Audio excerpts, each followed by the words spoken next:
I'm your host Dhawan from the GAN Show, bringing you a brand new podcast episode this week. This episode is not a regular podcast episode. It is an interview with Caya, the CEO of SlideBean, a New York-based startup also claimed to be Instagram for presentations by the next web. Caya is one of the three company founders and also the CEO of the company. Started in quarter 2 of 2014, it has now around a million customers, helping startups to raise funds and also reducing that time and effort in making an effective presentations for many corporate occasions. It has been successful in its undertaking.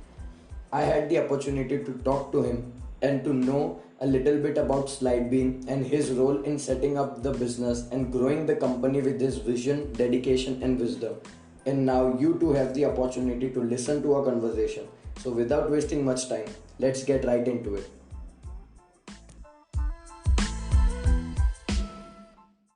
Yeah, so tell a little bit about yourself, like your childhood, your background, and how you got into this entrepreneurship journey and all. Um, all right. So I didn't expect to be an entrepreneur, to be honest. Okay. I spent most of my high school thinking I was going to be a coder, which didn't end up being. Yeah. I used to work at Intel. I worked at Intel when I went to college while I was working at Intel, and that was kind of like my first job experience, which was okay. Even at that point, so that's 20-year-old me wasn't really ready to start a company. Yeah. A real game changer for me was kind of the whole economy of apps that didn't exist, and from one day to the other, showed up when the iPhone launched. This is what 2007, 2008. Yeah. Suddenly all these young creators were making games and apps, and this was this whole new business that did not exist 5 years before that. And what I thought was really exciting about that is that most of these creators were new in the soft developing part. Nobody had like industry knowledge or industry advantage on building better apps because nobody had built a mobile app before. So it was all like, who can learn this faster, who can understand the market the fastest, and who can leverage it to their advantage. So that probably was a fundamental change for me in sort of me thinking, well, maybe I could develop something, or maybe I could work on an app. Oh. So I also heard that you dropped out of college in around 2012 and then started a gaming company and all. I did, and that's a little bit of that. That's a little bit of that where that gets connected with starting a mobile business. Oh. And you started SlideBean in 2014. So like what was the whole idea behind starting the SlideBean for others? Like what was the basic idea behind it? So I didn't end up studying computer science. I ended up studying digital animation, which is a very design-oriented career. Yeah. Still related to technology, but mostly founded in design and illustration, art. So I had a little bit of both of these worlds as I went through college. Yeah. It extended a little bit to storytelling as well, which is what we do.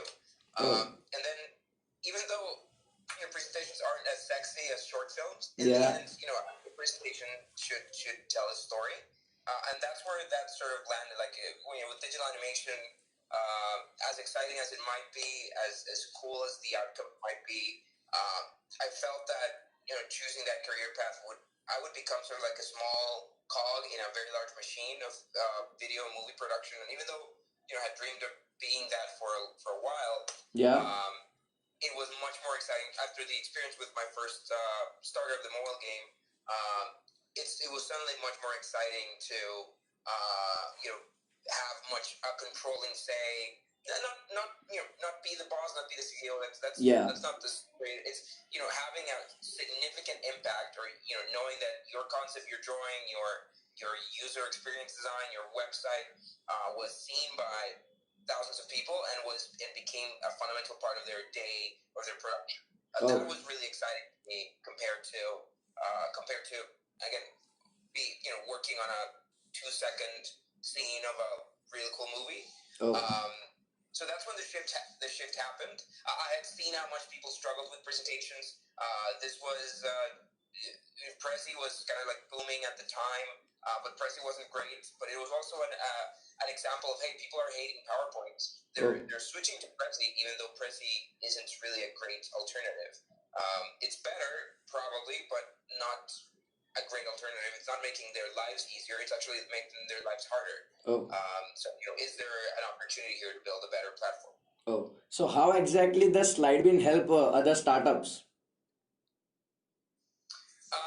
We actually didn't set out to build a product that would help out startups. We set out to build a presentation platform that anybody that needs to do presentations could use. So we weren't really thinking of building a startup for startups, which would have been a weird idea, I think. Like a startup that only tackles startups. At the very, as a concept is very hard because you should be speaking from a position of experience, to these other companies. So that's why we didn't think of that at first. We thought of it as a presentation platform that anybody could use for any purpose. And then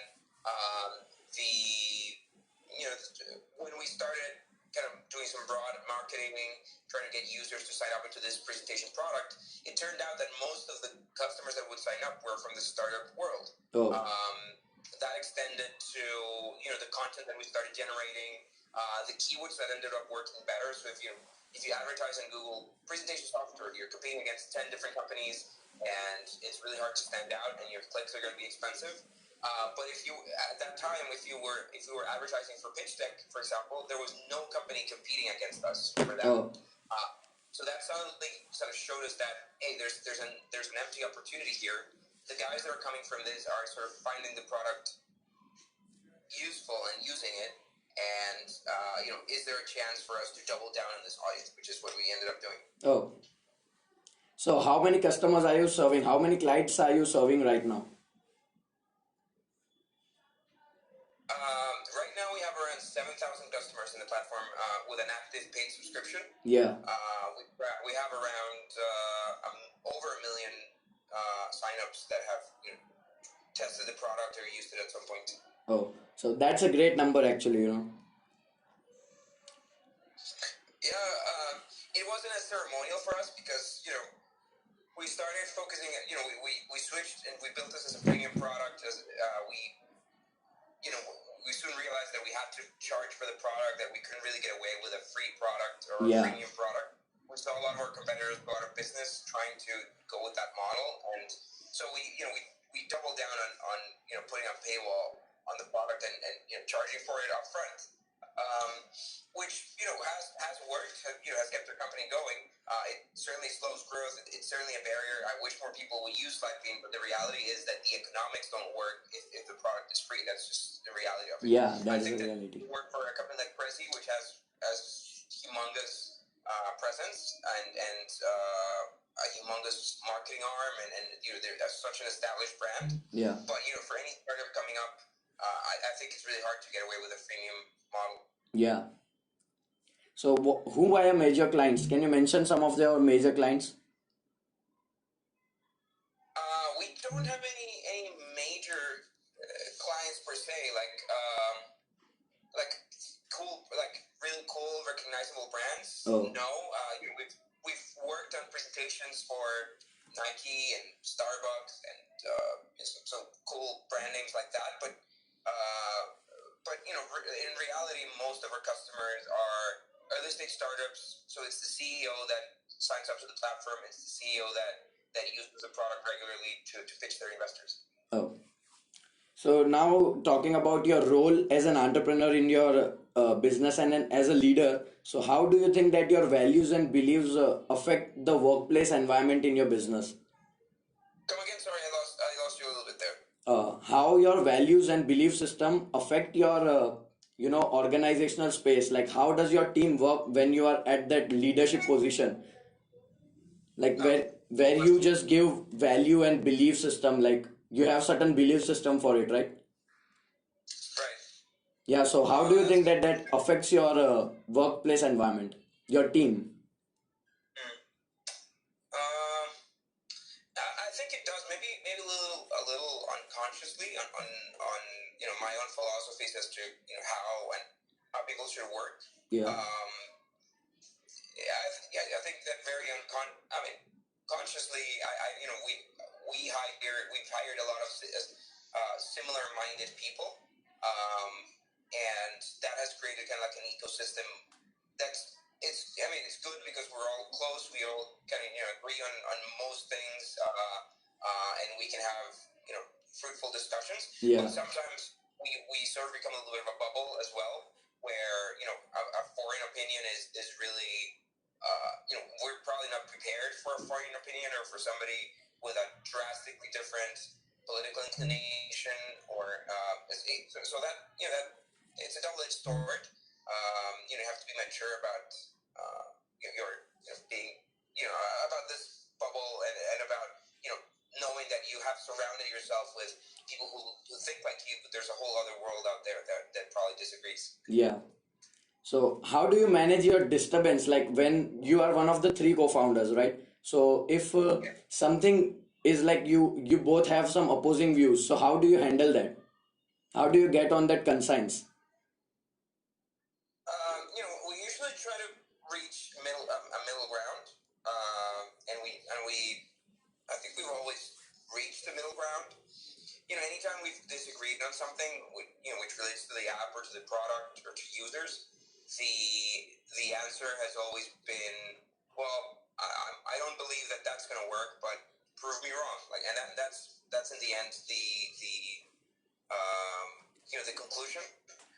If maybe we come up with a new product or a new feature, the question for the company is, well, how much time do we want to dedicate to this? Do we want to dedicate 3 months to building this feature, 6 months to building this feature? Normally, I as a CEO, I try to avoid any endeavors that require us such a long commitment because in the end, it's a lot of money, it's a lot of time. Yeah. So I need to be really convinced that something like that is going to work if we're going to spend the money and the time to do it. But if it's a project that could be tested, or if we could get an answer to this question, to this idea, or to this proposal in a matter of days or weeks, then even if I'm not all for it, my answer normally is, well, prove me wrong. Test it, find out if I'm right, and I'd love for people to prove me wrong. Yeah. And that's the way we've, especially with the marketing team, a lot of campaigns I don't believe in, but we have to test it and we have to find out. So I understand that, and we're willing to dedicate a little bit of money and a little bit of time to these tests. Oh. So in your recent video in Startups 101, that's a SlideBean YouTube channel, you also mentioned that you spend approximately $20,000 monthly on AWS services and SAS services, right? Yeah. So how can you elaborate that? Can you elaborate a little bit more about how exactly you spend that 20,000?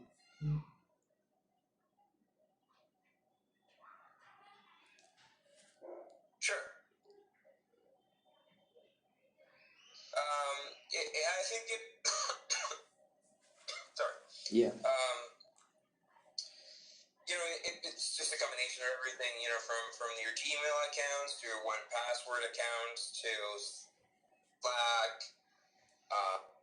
The teams start getting bigger. We actually don't spend that much money on the server infrastructure behind SlideBean. The server infrastructure is probably a couple $1,000, maybe a little more. But some SaaS products that are fundamental to our user onboarding, to our ecosystem, like Intercom, for example, that's probably one of the largest expenses. A key fundamental product for everything we do is fundamental for conversion, for customer support. It's essential. It's an essential part of the company. So we consider it as part of our cost of goods sold in our financial model. It's not an optional service. It's part of it. Building those. There's always this argument on, hey, should you buy it or should you build it with SaaS platforms? Yeah. And it's probably more expensive than that. Not even counting the time of the developers, but talking about the distraction, the maintenance, and all that. Like that's just the reality of it.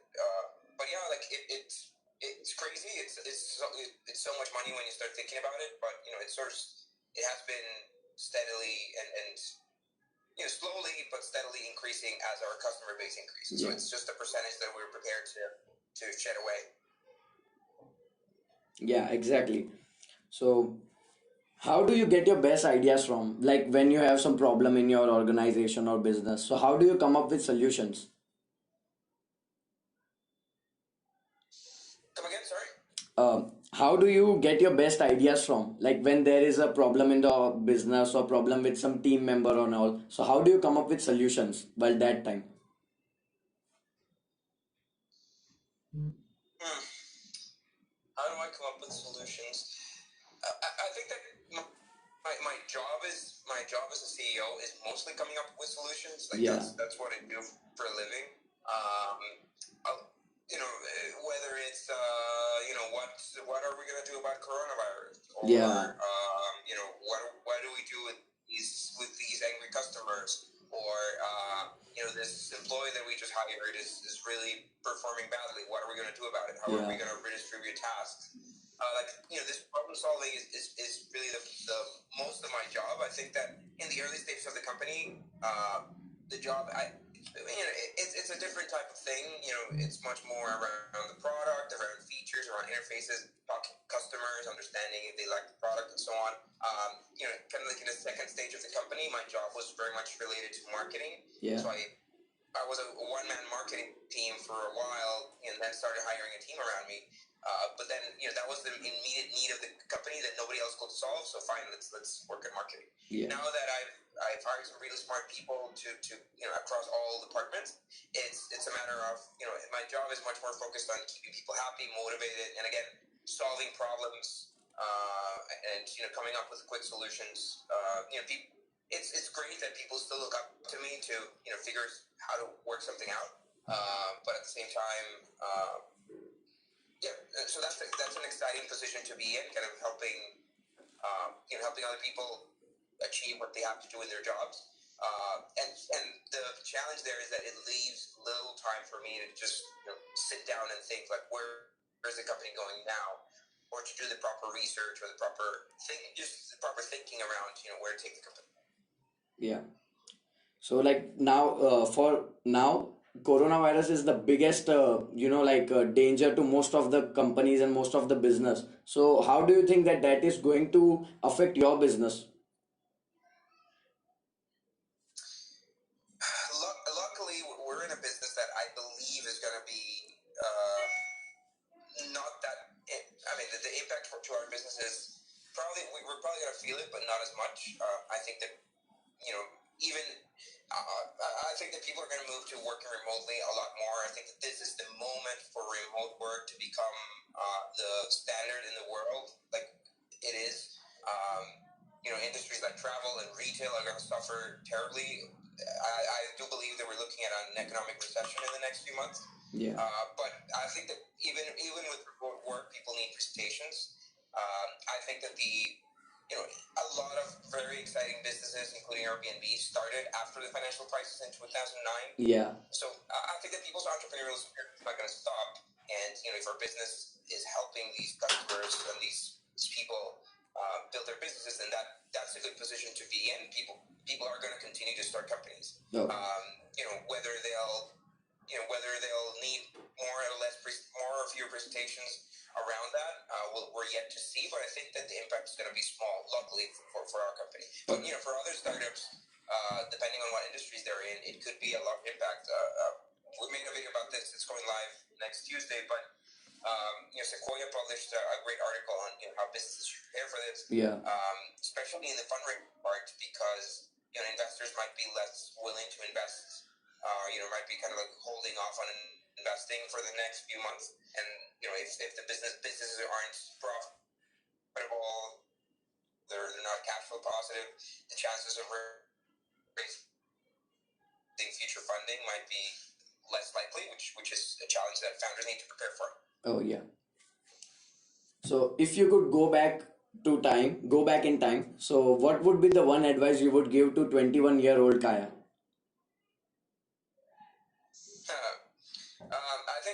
21 years old is a fantastic time to start a company. Yeah. It's less risky.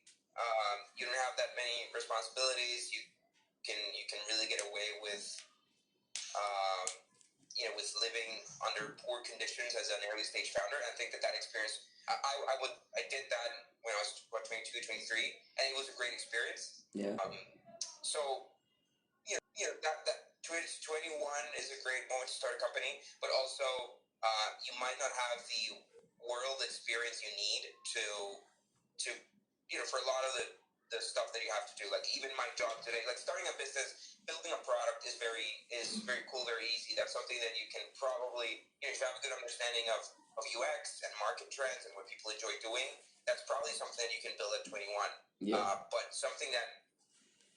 as you build a company and start building a team around you, team of people that might be older than you, you have to, there's this extra thing that's required, which is a little bit of people skills, a little bit of, silver hair, maturity, mature, whatever, to make really fundamental decisions about people's lives, like their jobs. And that's something that I think requires, hopefully some, real world workplace experience. I honestly think that for a founder that has never had an enterprise, corporate, boring job, to understand how to make their work environment better is probably going to be harder because there's nothing to compare against. On the understanding of how to manage somebody that comes from the enterprise world, and then suddenly kind of jumps into this free startup, open office kind of space. You need to understand a little bit of both, I think, to be a good manager. Yeah. Or at least surround yourself with people that understand that. But that I think is still fundamental. So work for a little bit, be prepared. Take a job.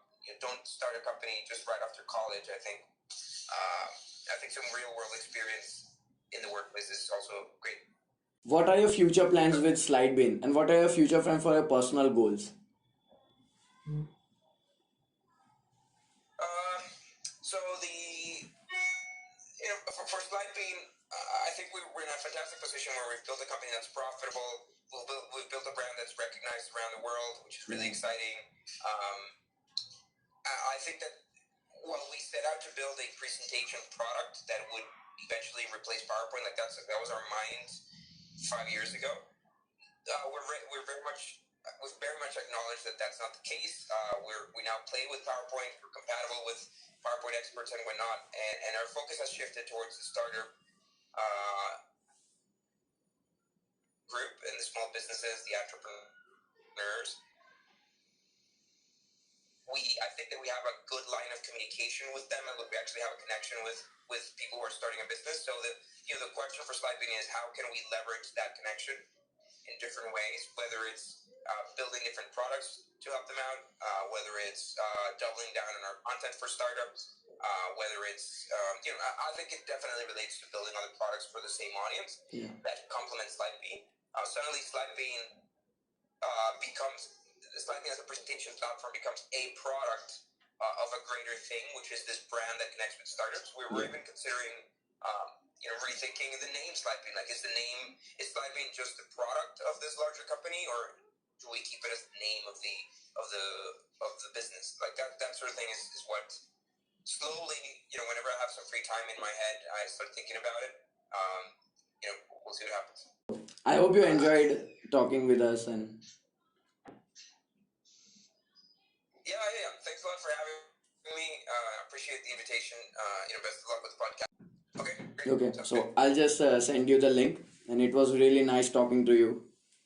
Really inspiring. Awesome, man. Thanks a lot for inviting me, and best of luck. Have a good rest of your day. Yeah, thank you. Or night. Have a great day. Bye. Bye.